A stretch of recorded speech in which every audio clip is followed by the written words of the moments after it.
అందరికీ welcome to our channel. ఇంకా మన ఛానల్ని ఎవరైనా సబ్స్క్రైబ్ చేసుకోకపోతే ప్లీజ్ మన ఛానల్ని అయితే సబ్స్క్రైబ్ చేసుకోండి. ఇక కానిస్టేబుల్ ఉద్యోగాలకు సంబంధించి ఒక గుడ్ న్యూస్ అయితే రావడం జరిగింది. అనగా మనకు లాస్ట్ ఇయర్లో జరిగిన ఈ కానిస్టేబుల్ ఉద్యోగాలకు సంబంధించి కొన్ని క్వశ్చన్స్కి మనకి మార్క్స్ యాడింగ్ గురించి కేసు అయితే నడుస్తూ ఉంది. దానికి సంబంధించి ఇప్పుడు కానిస్టేబుల్ ఉద్యోగాలకు సుప్రీంకోర్టులో అయితే మనకు క్లియరెన్స్ అయితే రావడం జరిగింది. నేడో రేపో బోర్డు నుంచి అధికారికంగా మనకు ప్రకటన విడుదలయ్యే అవకాశం ఉంది.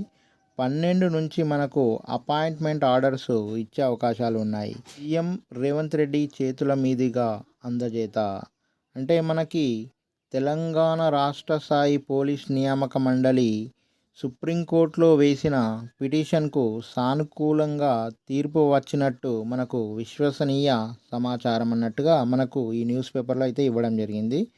దీంతో మనకు నీరుడు అక్టోబర్ 4న ప్రకటించిన కానిస్టేబుల్ ఫలితాలనే ఫైనల్ చేస్తూ నేడో రేపో టీఎస్ఎల్పిఆర్బి తుది ప్రకటన చేయనున్నది.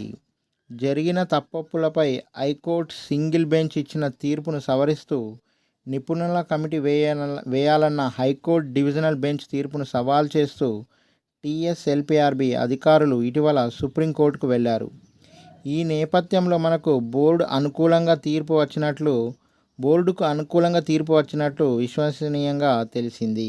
సో మనకేందంటే ఇప్పుడు మనకు సుప్రీంకోర్టులో మనకు టీఎస్ఎల్పిఆర్బి వేసిన పిటిషన్కి అనుకూలంగా తీర్పు వచ్చినట్లుగా ఈ న్యూస్లో అయితే మనకు సమాచారం ఇవ్వడం జరిగింది. సో మనకు నేడో రేపు అధికారికంగా ప్రకటించి ఈ నెల 12 నుంచి మనకు అపాయింట్మెంట్ ఆర్డర్స్ ఇచ్చే అవకాశాలు అయితే ఉన్నాయి.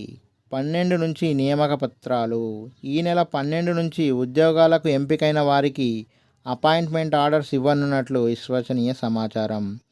12 నుంచే నియామక పత్రాలు ఇచ్చేలా ప్రింటింగ్ ఏర్పాటు చేసుకోవాలని సీఎంఓ హోంశాఖ నుంచి ఆదేశాలు వచ్చాయి.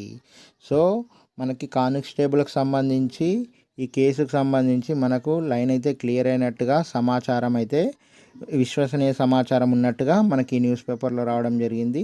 ఈ నెల 12 నుంచి నియామక పత్రాలు ఇచ్చే అవకాశాలు ఉన్నాయి. ఈ వీడియో నచ్చినట్లయితే లైక్ చేసి సబ్స్క్రైబ్ చేసుకోండి. Thank you.